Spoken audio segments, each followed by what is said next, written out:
Respected sir and my dear friends, my name is Murli Priya. I am from ECEB. My roll number is 20BQ10490. Now I am going to give seminar about non-conventional energy sources. Here I am going to explain about non-conventional energy sources. Non-conventional energy sources are also known as renewable energy sources. Here I am going to say about renewable energy sources. Renewable energy sources are inexhaustible and naturally available. These natural energy sources are replenished at a rate greater than the rate of consumption. Hence, they are termed as renewable energy sources.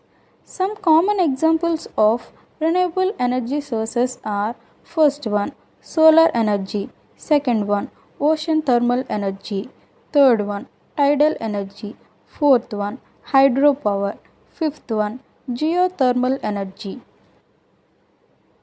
First, I am going to explain about solar energy. Solar energy into electricity. Photovoltaic effect. First, I am going to say about photovoltaic cell.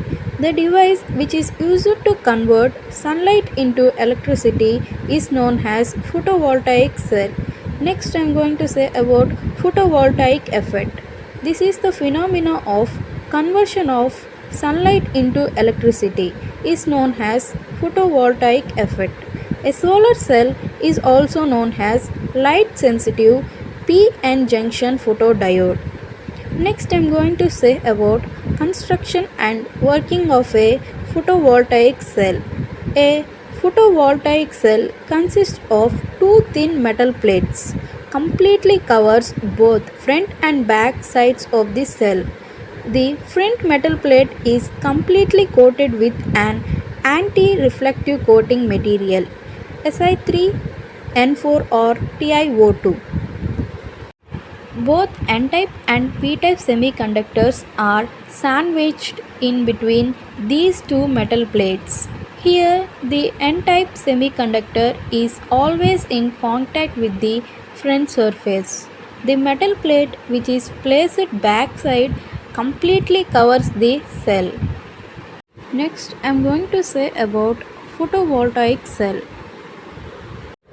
Here I am going to say about working of photovoltaic cell. When the solar cell is irradiated with solar radiation on front side of the cell, that is N-type semiconductor, the metal surface gets heated up.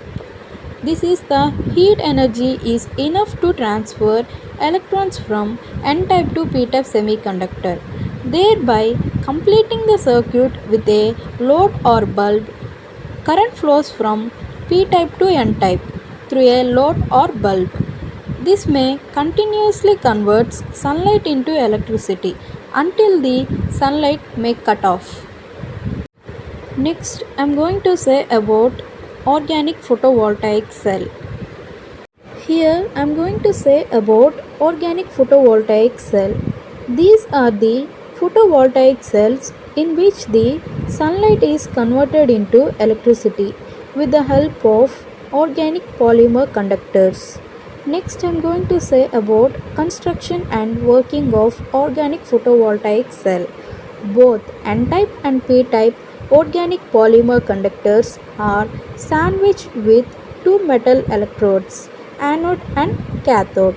The cell generates electricity by absorbing sunlight. The sunlight gets fall onto a N-type organic polymer conductor through a transparent glass. Then electrons may flow into the P-type semiconductor across the junction. An electron hole pair is established initially. This is known as exciton. These electron hole pair excitons are finally separated by using anode and cathode. Finally, these charge carriers are move in opposite direction. Then current flows. Next, I am going to say about ocean thermal energy conversion. Here I am going to say about ocean thermal energy conversion, and the principle involved in ocean thermal energy conversion is a temperature difference exists between the surface and deep sea water. This temperature difference will be utilized to produce electricity. Note, a minimum temperature difference of 20 degrees Celsius is necessary for useful energy conversion, or if a meat source is available at higher temperature and heat sink at lower temperature, then it is possible to utilize the temperature difference to convert a part of heat into mechanical energy by connecting the turbine to generator to produce electricity. Finally, the residual heat energy is transferred to the sink. On the basis of working fluid and the technique used, the ocean thermal energy conversion plants are classified as follows. First one, closed cycle ocean thermal energy conversion plant. Liquid refrigerant is used as working fluid. Second one, open cycle ocean thermal energy conversion plant. Warm water from sea surface is used as working fluid. Third one, hybrid ocean thermal energy conversion plant. Combination of both open and closed cycle. Next, I am going to say about tidal energy. Here I am going to say about tidal energy. The rise and fall of water level in the ocean is mainly due to gravitational force exerted by sun and moon on earth. The high tide and low tide refer to rise and fall of water in the oceans. Tides are formed periodically in the oceans due to various positions of the rotating sun and moon. Tide formation brings about a water level difference in the oceans. A tide of minimum 5-meter height is required to harness electricity from tides. High tide it contains large amount of potential energy. The countries which are producing electricity by using tidal mills are Canada, France. In India, tidal mills are found in Gulf of Cambay, Gulf of Kutch and the Sundarban deltas. Next I am going to say about hydropower plant. Here I am going to say about hydropower plant. It is the energy generated from flowing and falling water.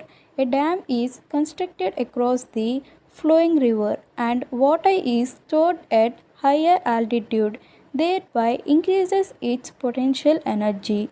The falling water converts potential energy into pressure and kinetic energy. When it hits the turbine blades, it converts into rotational kinetic energy.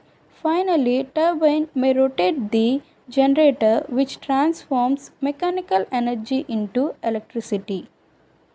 And at last, I am going to say about geothermal energy.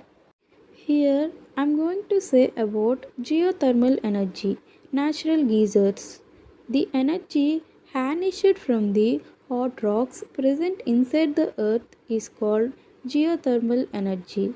Enormous amount of heat energy is liberated due to fission of radioactive element present in the rocks naturally. This heat energy vaporizes the underground water, may lead to establishment of natural geysers, hot water resources or naturally available steam resources. The steam is collected from the natural geysers through a pipeline and hit the turbine blades. Turbine may rotate the generator and converts mechanical energy into electricity. Mostly these type of power plants are found in USA and New Zealand. Thank you.